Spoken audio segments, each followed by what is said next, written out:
Princess Diana, as you've never heard her before. Secret tapes never shown. And I said, Camilla, I'd love to have a word with you. Camilla was revealed as Charles's mistress. It was 7 years of pent-up anger. Walking down the aisle, I spotted Camilla. What effect did that have on you? Really devastating. Stick thing. She didn't know who to trust. I was at the end of my tether. I was desperate. That was quite brave of her. And I got 2 children to bring up. I'll fight till the end. We had this girls interview the day we announced our engagement. How you find the words sum up how you feel today, both of you? Just delighted and happy. And I suppose in love. Of course. Oh, what a thick question. And Charles turned around and said, Whatever in love means. that threw me completely. It traumatised me. And the heartbreak just kept coming. I walked into this man's office one day and I said, oh, what's in that parcel? Oh, he said you shouldn't look at that. I said, well, I'm going to look at it. So I opened it and there was a bracelet. But the bracelet wasn't for her. It was for Camilla. Mrs. Barker-Bowles is a great friend of mine and will continue to be a friend for a very long time. It had Charles and Camilla's nicknames on it. This happened just 2 weeks before their wedding. I went upstairs, I had lunch with my sisters who were there, and I said, I can't marry him. I can't do this. This is absolutely unbelievable. And they said, well, you're too late to chicken out. Diana was raised knowing she had a duty to perform, no matter how she truly felt. How aware were you of the significance of what had happened to you? I wasn't daunted, and I'm not daunted by the responsibilities that role creates. Diana Spencer grew up in one of the grandest aristocratic families in England. I was a rebel. I always did the dares. I always did the opposite for everybody else. I was always there. And said to my father, when I was the age of 13, I know I'm going to marry someone in the public eye. Do you have any thoughts about the lady that a Prince of Wales should marry? Prince Charles was not looking for love. He was looking for someone who can share the burdens and duties. Love was not top of the agenda. As far as Diana was concerned, it was. When you've had divorced parents like myself, you'd want to try even harder to make it work. Diana thought that getting married meant Charles would be faithful. And I remember being so in love with my husband that I couldn't take my eyes off him. Here is the stuff of which fairy tales are made. Walking down the aisle, I spotted Camilla, vivid memory. And I thought, well, there we are, that's it. Let's hope that's all over with. It wasn't long after the wedding you became pregnant.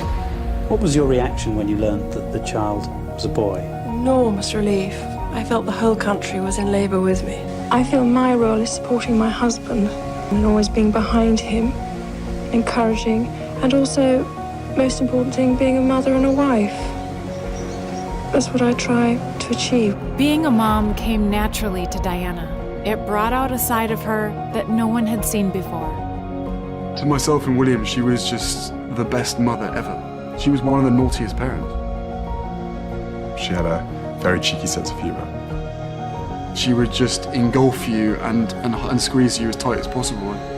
It was that love that even if she was on the other side of a room, you could feel it.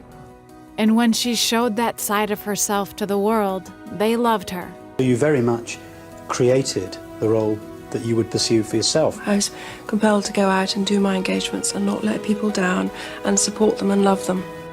But she always understood that there was a real life outside of palace walls. You look as if you've got tears in your eyes. Why? I've been waiting for so long to see her. Diana's modern, human approach made her extraordinarily popular. She'd come back with all these stories and full of excitement and just passion for what she'd been doing.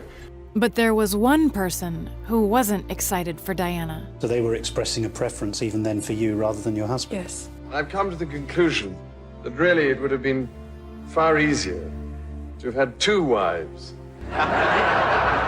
If you're a man, or my husband, a proud man, do you feel low about it, instead of feeling happy and sharing it? And the threat of Camilla still lingered.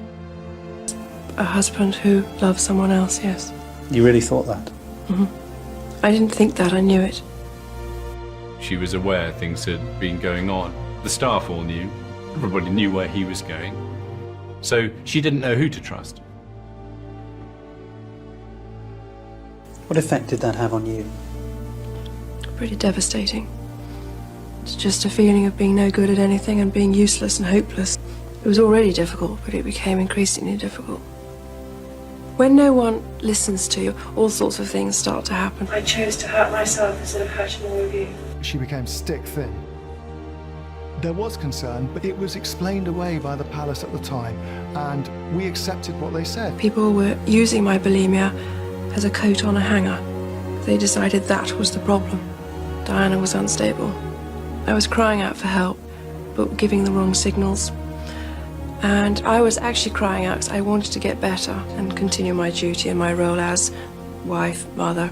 Diana knew the only way to move forward was to confront the truth. We went to this ghastly party from your sister, and nobody expected me to turn up. But again, a voice inside me said, just go for the hell of it. I was very, very honoured. And I said, Camilla, I'd love to have a word with you if possible. And she looked, I know exactly what's going on. She said to me, you've got everything you've ever wanted. All the men in the world fall in love with you. You've got 2 beautiful children, what more do you want? And so I said, I want my husband. You know what's going on, don't you? No, I can do. In the car on the way back, I cried like I've never cried before. It was anger. It was 7 years of pent-up anger coming out. Cried. It was clear to Diana that there was no hope. Charles was never going to choose her. Diana chose to leave him and became the fearless mom her sons needed. I will fight for my children on any level in order for them to be happy and have peace of mind. It is announced from Buckingham Palace that the Prince and Princess of Wales have decided to separate. I believe that I have a role to fulfill, and I got 2 children to bring up. Without Charles, Diana embraced her true self. Once she was no longer a member of the royal family, she, I think, just felt a sense of freedom.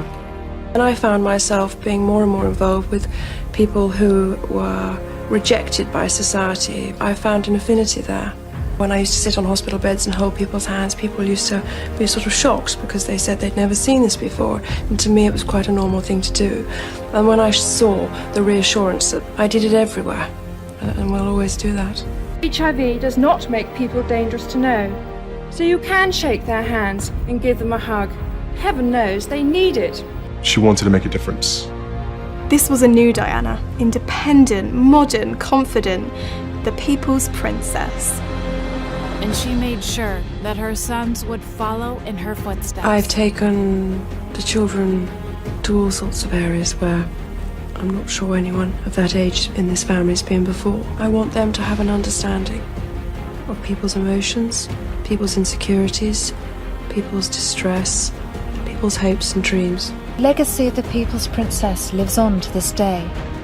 It was her love of life, of people, of those less fortunate and of her children that saw her lead a quiet but powerful revolution. My mother lives with me every day. She gave us the right tools and was prepared as well for life in the best way she could. The best lesson I learned from her is be yourself. Be yourself in everything that you do, and just give as much as you can.